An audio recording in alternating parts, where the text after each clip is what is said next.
Matapos gahasain, ayon pa sa mga pulis, ginilitan ng suspect ang biktima na naging dahilan ng kanyang pagkamatay. Pagkatapos pong rapin, tsaka po iniwan yung leg para siguraduhin na mamamatay itong si biktima.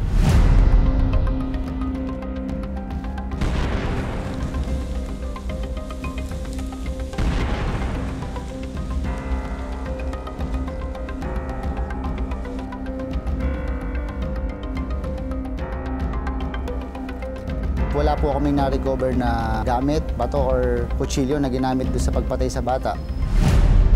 Dahil sa testimonya ng mga saksi at base na rin sa circumstantial evidence, patong-patong na kaso ang isinampa laban sa suspect na si Victor.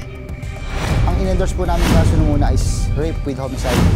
Pero dahil po wala pa po kaming hawak na kaso na resulta ng Bulacan Forensic na kung yung bata na to ay ni-rape, ang initial po namin isinampang demanda is kidnapping with murder. Samantala, ayon sa Buses Police, hindi direktang inamin ni Victor ang kinasangkutang krimen. Wala akong alam sa sinasabi niyo! Wala akong alam sa sinasabi nila! Demonyo ka! Mamamatay tao! Wala akong alam! Ano ba? Ba't pa ako tinuturo niyo kasi? Tama ka na! Ikaw ba? Sige. Ako po yung pumatay. May mga kasama ka ba? Meron po. Dalawa sila. Sinto ka ng paliwanag.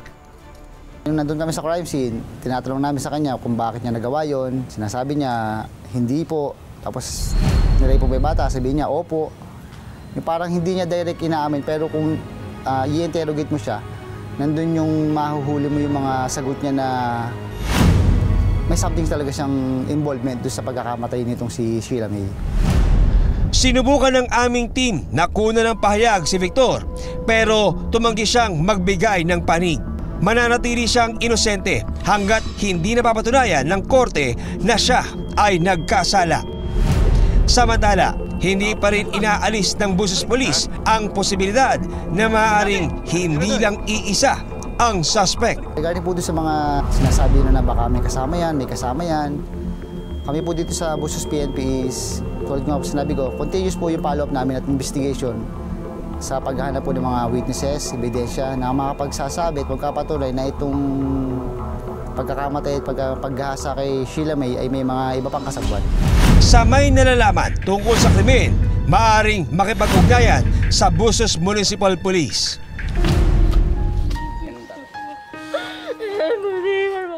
October 21, 2023, inihatid sa huling hantungan ang batang si Sheila May.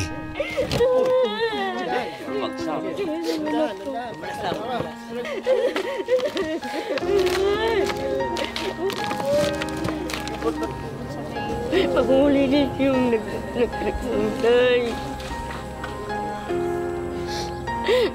Dito na mama, Day, iniwan mo ako, Day. Hindi ko na kaya. Mahal ko ng anak ko. Mabigyan ng hustisya yung anak ko. Ano lang lahat, magkahuhuli lang yung mga gumawa sa kanya. Yun lang naman ang hiling ko para ano na yung kalooban ko.